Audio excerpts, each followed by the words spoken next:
Haqiqatan ham 1-dekabrdan 15-dekabrgacha Katta Farg'ona kanalimizni tozalash, undan tashqari ta'mirlashlar amalga oshirish to'g'risida bizga e'lon berildi, xabari berildi.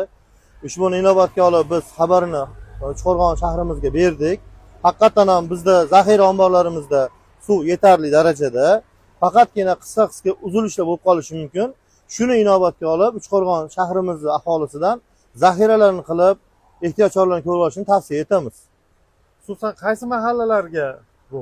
Endi asosan sohil mahallamizdan tortib Qumto'g'on, Ko'prikboshi, Farg'ona mahallasi, Sanoat, Yorqin hayot, O'rdabog' va mana chek mahallalari shuni ichiga kiradi. Asosiy markazlashgan suv tarmog'imizdan o'tishadi. Lekin mavjud bugungi kundagi yer osti quduqlarimizda olayotgan suv inshootlarimiz ishlab turadi. Muammo bo'lmaydi. Yo'q, muammo yo'q, xudo xolasa yaxshi hammasi. Endi orada muntazam ravishda emas, uzilishlar bo'lishi mumkin. Shuni inobatga olib ozgina zaxirani qilib olishsa maqsadga muvofiq bo'ladi.